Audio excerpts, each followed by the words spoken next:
Hello, hello. We are live. Spring Clean Challenge 2022. I am so excited. Welcome, everyone. I'm Heather Jean. I'm one of the co-pioneers of Confidence Through Cabaret. I am a trainer and a coach. I would say that's I'm not kind of giving myself big titles today. I've been doing this for a really long time in terms of helping women uplift their confidence and really kind of own their space and share their message and raise their voice and really kind of create that mind body connection. And this is the second year that we have done the Spring Clean Challenge. And really, it's a huge part of my work to help women, build positive and supportive beliefs that really just help you to be able to follow your own passions. And, confidence, we always say, is one of those up and down things. But when we have momentum, when we go into the lows, we don't go as low, and we certainly don't stay down. So I'm just going to have a quick check. I hate it when people take forever to get started, but I'm just going to have a quick check because it's not looking like I'm live in the Facebook community. So I'm not sure why. So 2 seconds. It says I'm live. View on Facebook. Let me just have a quick check. I'm so sorry. Um, Continue to Facebook. Let me just have a quick check because my phone is telling me I'm not live. Haha. Okay. So I'm there. Okay, cool. All right. All right. I can't see it on my phone, but that's fine. That's fine because I'm just going to trust that technology is doing its thing and we're all good. Okay, so welcome to the Spring Cleans Challenge 2022. As I say, this is the second year that we've done this. And this is really a time to make way for new growth, right? Because it's spring, or for most of us, it's spring. Certainly for all of us, it is a new season. So join us for this whole week in exploring the new season of you. And and really, when you think about spring, it's about clearing away a lot of the overgrowth that's happened over the summer, and it's about making space for new clarity and new growth. And for a lot of us, we have been wrapped up in the winter. We've been all kind of, in our blankets, and we've been shrunk, and we've been, smaller. And really, this is about opening ourselves up, or opening up ourselves even more if you're already opened up. Because when we shrink and apologize, we're not owning our space, and we're not expressing fully who we are and what we want. And even if you're someone who goes live daily and you have lots of online activity and you're doing lots of programs, there's always room for expansion and room to really check in with whether we're authentically aligning with ourselves and our own passions. So spring clean, all about clearing out the overgrowth and making room for a flourishing garden to prepare for all of the bloom. So I have my little planter here. I'm getting ready to. I actually have a lot of orchids and all kinds of things planted as well. But I love just having something little to remind me about the blossoms and the space and the growth, and just noticing that when we do things on a daily basis, it's very incremental growth. And sometimes we don't notice the growth that we've experienced. And sometimes because it's happening so small, it's a little bit like when you don't see a child for a little while. And then, even if it's just a week sometimes, and then you see them and they've all of a sudden grown. But if you saw them each day throughout each day, you might not notice that so much. So let's dive in. I have a few things that I want to talk about in terms of the challenge, and then we'll dive into day one. So day one is about preparing the soil so that you can secure strong roots, right? Because you need those strong roots in order to keep on growing, and in order to grow stronger, to be able to sustain any wind or rain or things that might come up in the season. So that's things like self-worth, that's affirming our passions, That's stretching ourselves beyond our comfort zone. And then once we've kind of worked through that or begun the work on that, then we move on to day two, which is about sowing the seeds. So we prepared the soil, we've cleared space, we've made sure that we've got good soil in place, and then we start to sow the seeds because you don't just throw seeds in the dirt, right? You've got to kind of churn it up a little bit. You've got to kind of clear the debris away, and then you can plant the best seeds so that your desires can grow, so that you know what you're growing. You're not just randomly throwing seeds and hoping for the best. You're actually controlling what it is that you're growing or that you're choosing. So we'll talk there about creativity, about solutions, and about the importance of the how. Um, a lot of times that's what stops us, the importance of play and making space for new things. So that's day two. And then day three, we will be talking about nourishing those seeds. So what are you growing and what do your seeds need? In other words, what do you need in order to continue to harvest and grow your seeds? And then day four, we will be talking about the dreaded weeds and committing to continuous growth. So, of course, when you plant things, other things, kind of land and that weeding. I mean, sometimes the weeds are the beautiful part, and you didn't even expect it. But getting rid of anything that we don't want. So things like boundaries, things like forgiveness, affirming our positive beliefs, we'll be talking about on day four. And then Friday, day five, we will be talking about, kind of enjoying the fruits of our labor, receiving the crop, reaping the rewards. And we'll be talking about the importance of celebrating success, not only what you achieve when you get what you wanted, but also the efforts that we make, the lessons that we've learned. We'll also be talking about reframing things like stress. Again, we'll come back to play and knowing that you are deserving. So there's a theme here, isn't there? Each day I'm going to ask you, what does your garden need today? And for some of you, that might be some of the basic elements such as sun or energy or light. It might be water, to have the fluidity.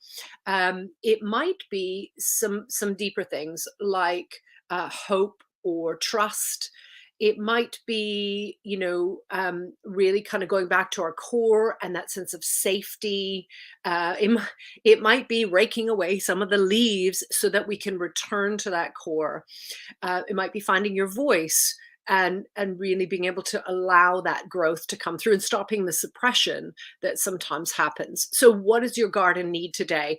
Well, for me, it's just 1 o'clock in the afternoon. So what I need today, or at least in this moment, is a little bit of caffeine because, well, that's something that I enjoy, and it's one of the things that.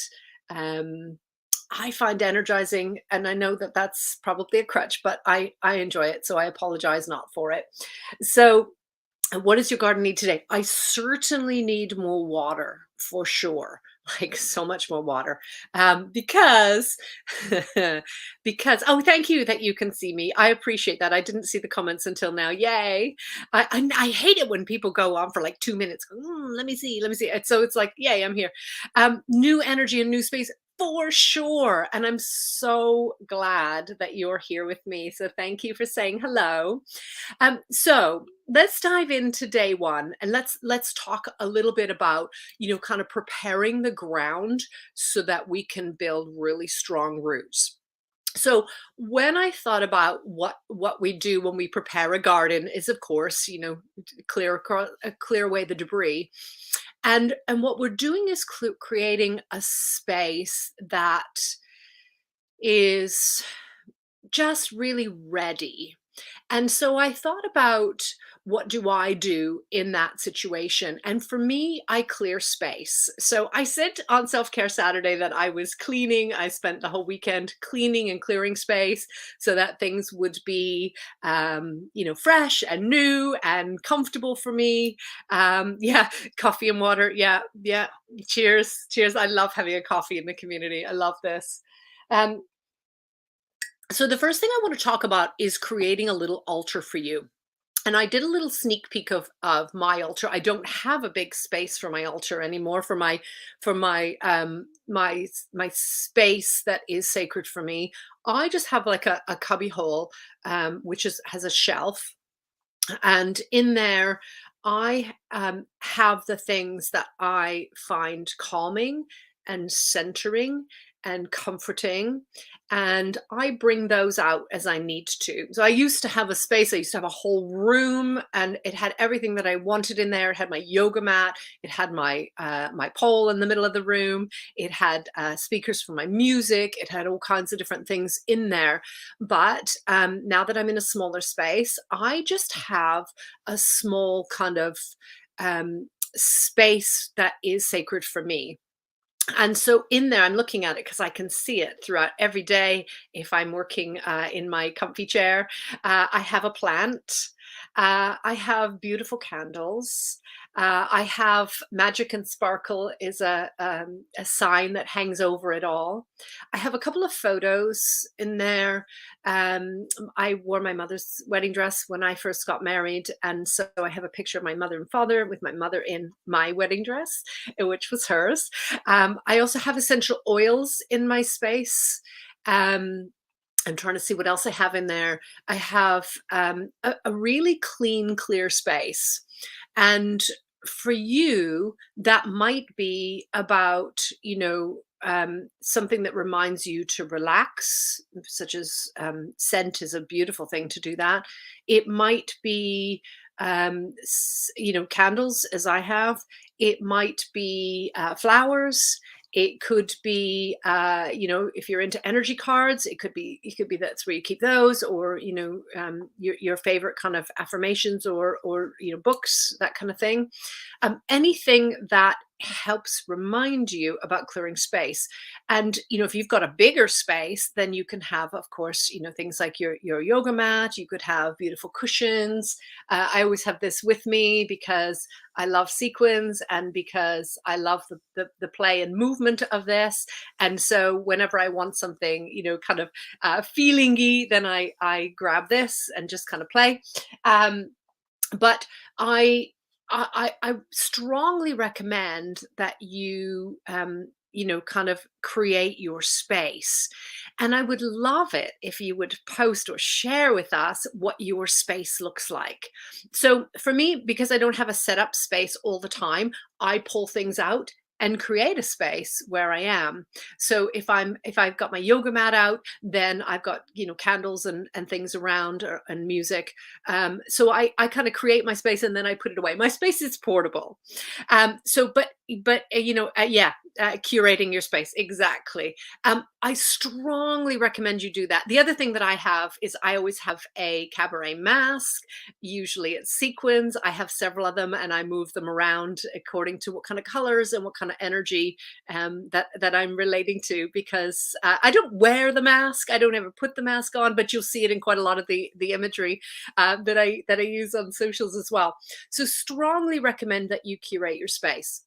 The other thing that I wanted to say to you, if you're going into this with the intention of following along with creating this time for growth for you, is to really know what your intentions are. And maybe, if you've got pieces in your space or in your altar that, are things like candles, you can set them up and, really think into what is it that you want to prepare? What soil are you preparing? What kind of crop are you preparing for? Or what kind of, flowers, or, what is it that you're preparing for? So really think about your intentions. Maybe that's about creating confidence in your personal work or stage life. Maybe that's connecting with your intuition or creativity. Maybe that is about building or doing more for your business. Maybe that is about, changing direction, or finding a more aligned path, kind of adjusting the path that you're on. Whatever that is, really think about what it is that you are creating, or that you want to grow and blossom even more for this new season. And I strongly suggest, I didn't do a workbook for this because I think, at this point in time, everybody has their own kind of space where you like to make notes. I've got all kinds of notebooks notebooks next to me all the time. Um, and I have different notebooks for different things. So I have a better life journal, and I write things like that in here. So really think about what your intentions are and what it is that you want to grow, and what it is that you're opening yourself up for, and to become available in this new season. Okay, so creating your space, knowing what your intentions are, clearing away all of the things that you no longer need for this season. And then I want to talk a little bit about your self esteem. So, self esteem is about how we value ourselves, the worth that we see ourselves as having. And you never will feel good about yourself if you refuse to think good things about yourself.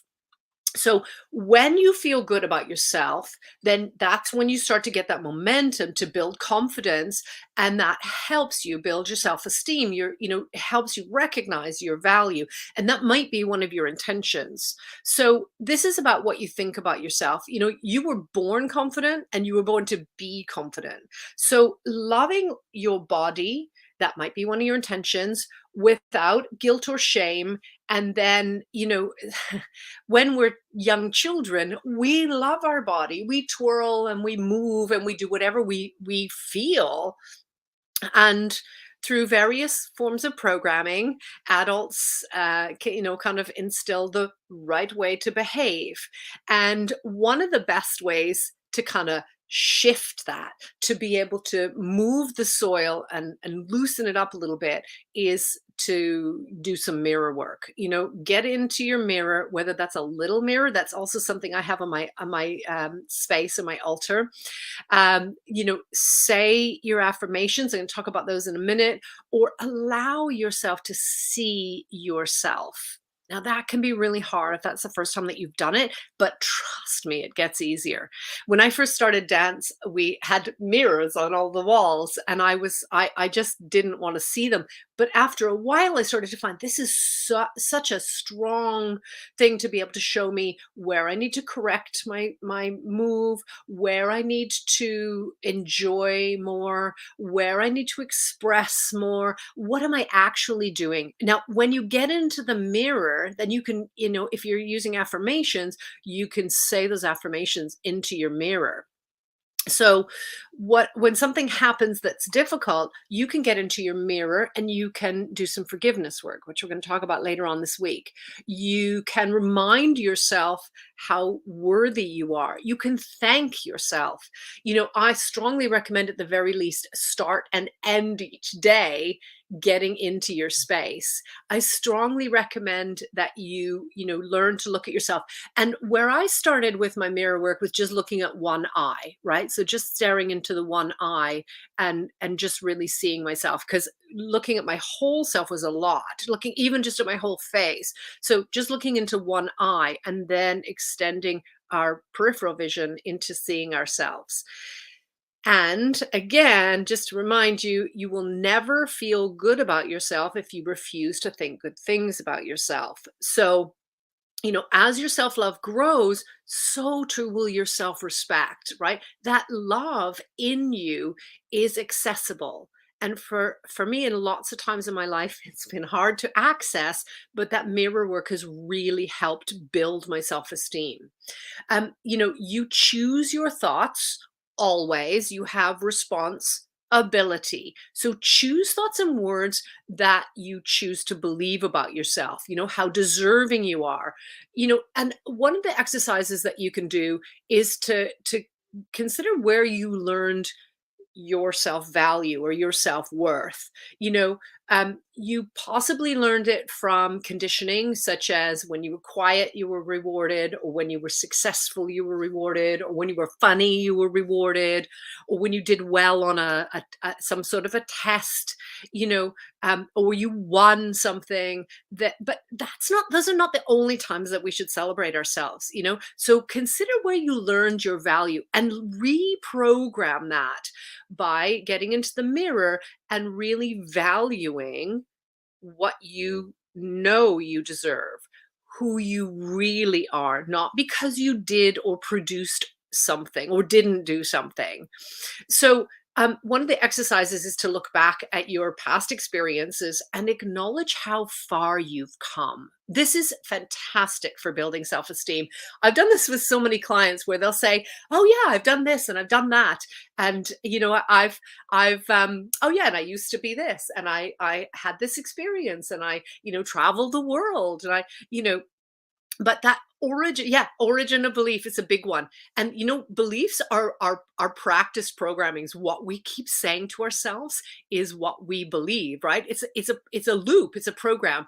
And so really kind of, getting into your past and acknowledging how far you've come. So what have you done? What have you learned? Not what didn't you do, not what do you regret, but what have you done? How far have you come?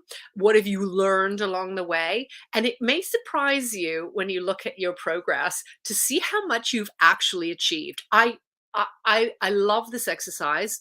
I don't do this exercise often enough, but I'd say, if you haven't done this or you haven't done this for a little while, that's what I'm going to be doing tonight. Is just go back and look at your past experiences and notice how far you've come, and who you are becoming, because that will help you with your self-esteem. The other thing that will help you with your self-esteem is affirmations. Now, I've been through a journey with affirmations. I've been through lots of times of victim mode. I've been through lots of times of how do I get out of this loop, and how do I practice new beliefs so that I can, start to feel better. But it can be very difficult. And our self-talk is always a stream of affirmations. So you're creating your life experiences and your beliefs by habitual thinking patterns that you've learned, or habitual thinking patterns, how you talk to yourself, oh what an idiot, that was so stupid, or whether you talk to yourself about that was great effort, you gave it a shot, you showed up. So some things that we say to ourselves, some things that we affirm to ourselves work well. Obviously others do not.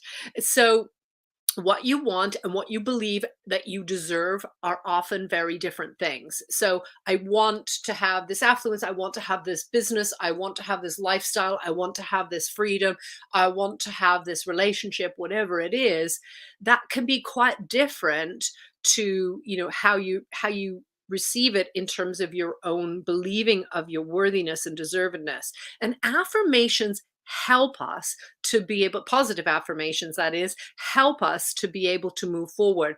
So if you think affirmations don't work, then that's true, right? Then that's what you're affirming to yourself. So affirmations are a habitual way of looking at your life. And when we say positive ones, not just once a day, not just morning and night, because that doesn't, you can't just do that. That would be like doing a little bit of stretching in the morning, and then thinking that that's gonna, make you into a contortionist. It's really about, a practice. And so it has to be something throughout the day. If you want to know more about affirmations, or I have 50 affirmations that I use that I absolutely love. I've decorated them, I've made them really, really pretty. So if you do want affirmations, or you do want to get stuck into finding affirmations that work for you, then drop a message down below, and I will send you my affirmations to get you started. But here's the thing about affirmations: they need to be stated in the positive, and they need to be stated in the present. So I can make changes in my life is quite different to I am making changes in my life, right? Because I can means, yeah, I could if I made the effort, I could, maybe in the future, but I am making a difference to my life, I am making changes to my life is a very different thought. And what that starts to do is reprogram that self-talk to a stream of affirmations. And I now have affirmations that I keep them all over the place. I keep them on post-it notes. I have post-it notes beside me all the time. This one the dogs chewed, but I have post-it notes all the time. And when I think about a negative thought, I flip it, and then I make that my affirmation throughout the day. I also have, like I say, affirmations that I follow all the time, to yeah, I have affirmations that I follow throughout the day. And when I start to get into low energy, I go back to my affirmations, and sometimes I have to read them through. Sometimes I can recite them for myself. I love that you're called out to stretching.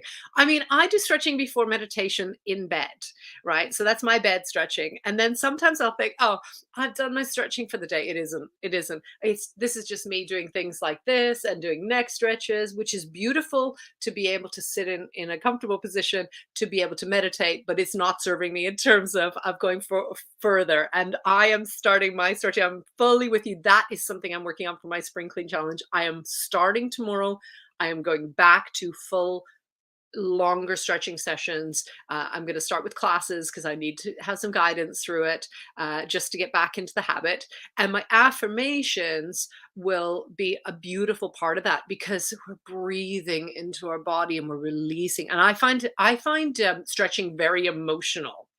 I find stretching is such a beautiful way of releasing some of the things that I'm holding tight and tensely. So that is actually the next thing that I wanted to talk about was about stretching yourself. Okay, so when we go into this new season, when you have these new intentions, then I'm going to recommend that you push your comfort zone a little bit, right? So we're talking about building strong roots. So we're not talking about like doing all kinds of crazy things that you're not going to be able to maintain. We're talking about creating a space where we take steps outside of our comfort zone. We try slightly new things. I always say that trying something new, especially something that's stretching and terrifying, slightly terrifying, that is cheaper than plastic surgery. I love that. It's like, this is fresh, this is new, this is I've got blood flowing in my body. And so I would say stretch yourself wherever you can. So for me, I'm stretching myself literally by going back to stretch, by facing a class, by facing up to the fact that I'm not where I was. I don't have the same strength that I used to for my aerial pre-COVID and all of those things.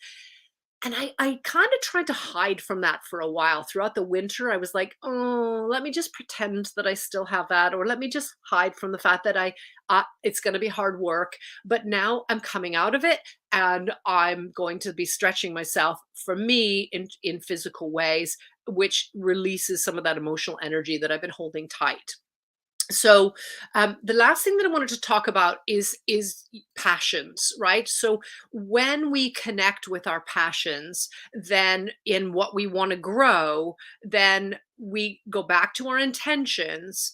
And a beautiful exercise is to think about a time when you were connected with your passions, knowing that you were aligned, knowing that you felt good either in your body or in what you were doing or in your mind, and knowing that you're following your passion and how good it feels, and then build on that, right? So feeling aligned, being on your current path, whatever your time was when you were right on the money and you were just flowing.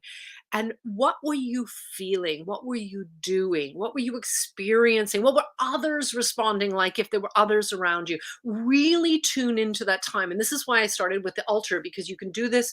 I like to do this with a candle meditation. So just having a candle and just really thinking about and embodying and embracing, because your mind and your body are very connected.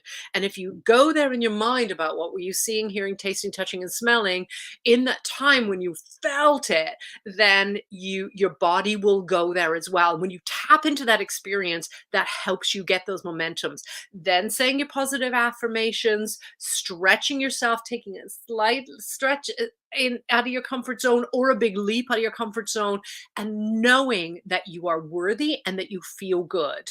And that is where I want to start today. So I had a little bit of homework. If you want to do some homework, first of all, if you want to share with us, what does your garden need today? For me, I'm going on water, because if I'm going to start stretching, I'm going to need some more water. So I'll probably have another cup of coffee today, and then the rest will be water, because that is what my body is telling me it needs. It's a little dehydrated and dried out. The second bit of homework is, if you wanted to share what does your sacred space look like, or your kind of your altar, if you like, your space that contains what you need in order to feel good.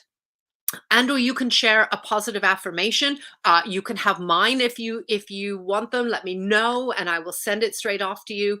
And then kind of as a bonus exercise, look back at your past experiences, acknowledge how far you've come and what you've learned along the way. It may surprise you, and I'd love to know.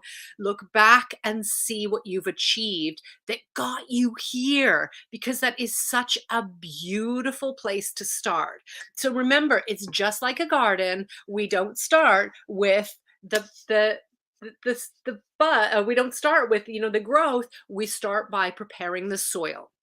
And these are beautiful ways to start preparing the soil. Now, tomorrow we are going to extend on and we're going to be talking about sowing the seeds. So, again, what does your body need? Again, back to your intentions, but we're going to start playing with some creativity and we're going to start looking at solution. But not in the how sense, not, because sometimes that's what stops us. So join me tomorrow. I'll be here at 1 o'clock with you. Thank you, thank you, thank you for joining me. I just want to say one more thing. As a reminder, always, always, it is your body and it is your world and it is your stage. Take up space, enjoy it, own it. Thank you. I'll see you tomorrow. Bye for now.